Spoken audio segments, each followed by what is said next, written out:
Hello everyone, welcome to this week's video. I hope you're well. We're now almost at Shavuos. We look forward to a wonderful communal Shavuos next weekend. But this weekend we are going to read this week's Sedra, which is Bechukosai. And it begins by telling us what will happen if you follow the laws of the Torah, all good things, peace, tranquility. We'll have the land of Israel. We'll have plenty to eat.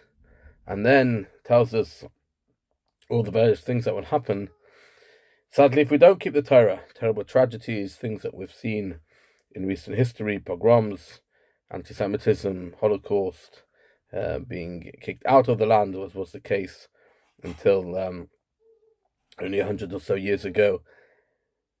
And in these curses, in these very, very severe warnings, there's a very interesting verse, which is absolutely fascinating. It tells us, Hashem says, I'll make the land desolate.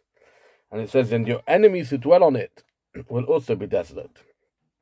And Rashi explains, and so does Ramban, Nachmanides, that we're being told that even when we're not allowed to be in the land of Israel, we will not see our enemies successfully cultivating the land of Israel. In other words, it will just be desolate. It won't be successful for them as well. And it's absolutely fascinating. If we look through history, we'll find that it's only the Jewish people who have really been able to cultivate the land of Israel.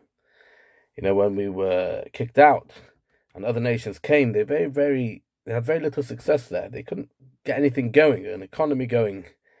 Eish Torah have a class called the 7 Wonders of History.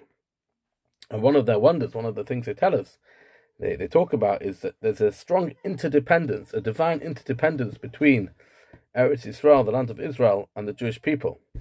In fact, Israel was referred to as part of the Fertile Crescent in ancient history. And once the Jewish people left, it just became desolate, it just became desert.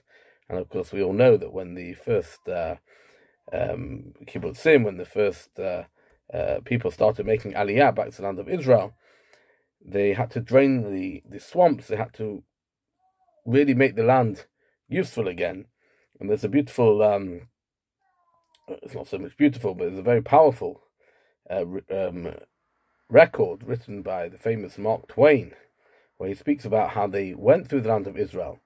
And he says it's a desolate country. I quote, he says, its soil is rich enough, but is given wholly to weeds, a silent, mournful expanse. And then he explains how they reached Tavor in the north. They didn't see anyone. They passed on to Jerusalem. He says the further we went, the hotter the sun got, the more rocky and bare, repulsive and dreary the landscape became. There was hardly a shrub or a tree anywhere. They didn't have even olive trees, cactus, nothing. The whole landscape was completely desolate. And yet, we of course know that today, Israel is a flourishing, fertile society with huge agriculture. In fact, the Aish class, they ask, has this happened anywhere else in the world, right? When the white men came and took the Americas over from the American Indians, it didn't suddenly stop producing grain. But when the British, before the state of Israel, when they brought some agricultural experts to look at what you could grow in the land of Israel, they said the land's so poor, maybe we'll just about manage to grow some potatoes. And yet, once the Jewish people are there, and they've cultivated it with the power of technology which they use, which of course Israel has been exporting around the world for decades, agricultural technology, they've made the desert bloom. They've made Israel into a fantastic, fertile land where the oranges are famous and where agriculture flourishes. So that's an incredible idea that even when Hashem punishes us, right? If God forbid someone's loses something, someone steals a car. It's bad enough they lost the car. It's worse if you see someone else driving up and down the road and you feel powerless, some gangster, and you can't take it off them. That's even worse. Hashem punishes us, and sometimes He says we can't have the land of Israel in the way we want to, but nevertheless, He doesn't let our enemies have it either, because He still loves us and He's waiting for us to return. Wish everyone Shabbat Shalom.